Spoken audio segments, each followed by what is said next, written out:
Hello my lovely viewers, আজ এসেছি দীঘার রুম দেখতে, মানে হোটেল রুম বলতে ঠিক বিচের কাছে আমাদের রুমটা ছিল না।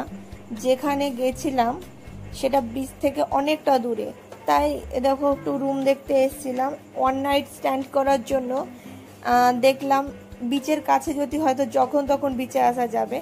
আর যেখানে আমরা রুম নিয়েছিলাম সেখানে প্রায় আধ ঘন্টা লেগে যাচ্ছে যেতে, মানে যাতায়াত করতে সারাদিনে 3-4 বার যাতায়াত করা হচ্ছে, সেই টাকায় একটা রুম হয়ে যাবে। তো সেটা করতে অনেক খরচা হয়ে যাচ্ছে। আর হোটেলের রুমটাতে কোনো কমপ্লিমেন্টারি নেই, কিছু নেই, তারপরেও অনেক টাকা চার্জ, 2000 টাকা করে নিচ্ছিল। তো ওই হোটেলটার নাম তোমাদেরকে পরে দেখাচ্ছি। ওই হোটেলটা আমি বলবো, প্লিজ কেউ ভুল করেও যাবে না। আমি সুইমিং পুল আর এক রকমের হোটেলের রুম দেখে গেছিলাম। আর প্রথম কথা, সিধুদা আর দ্য বিগ ফ্যাট বেলি, ওনার ভিডিও দেখে গেছিলাম। অফকোর্স আমি একজন ইউটিউবার, উনিও একজন ইউটিউবার, এই কারণে ওইখানটাতে যাওয়া। কিন্তু ওইখানটাতে কোনো ফেসিলিটি কিচ্ছু পাইনি, অথচ যাওয়া ফালতু হয়ে গেছে। অনেকটা দূর বিচ থেকে, ফালতু আমাদের টাইম নষ্ট হয়েছে ওখানটাতে গিয়ে।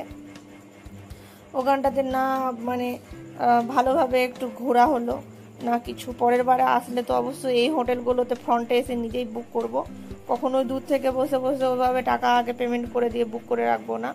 ফালতু বুকিং করেছিলাম। আর এই হোটেলটা এসে দেখলাম, হোটেলটা খুব সুন্দর, 2000 টাকা প্রাইসের মধ্যে। বাথরুমটা দেখলে, আর বেডরুমটা তো দেখতেই পাচ্ছ।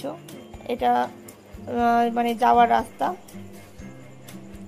দেখো, এইগুলো লবি দেখো। এটা হলো রিসেপশন।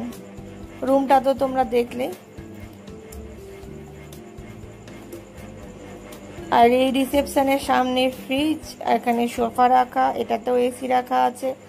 রুম আমাদেরকে নিচে দিতে চাইছিল, যে নিচের রুমগুলো নেওয়ার জন্য।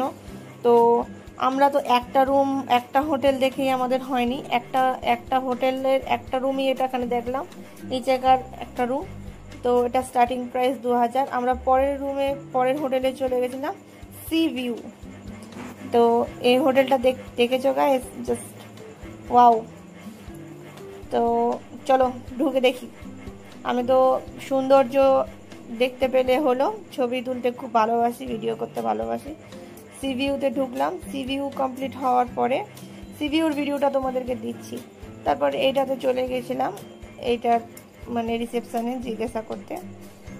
রিসেপশানে গিয়ে দেখো আমার এই অ্যাকোরিয়ামটা খুব নজরে আসলো, নজর কাড়লো। অ্যাকোরিয়ামটায় বসে পড়েছিলাম একটু ভিডিও করতে। এটা রূপসী বাংলা হোটেল। তো এটাতেও গেছিলাম, এটার ভিতরটাতেও।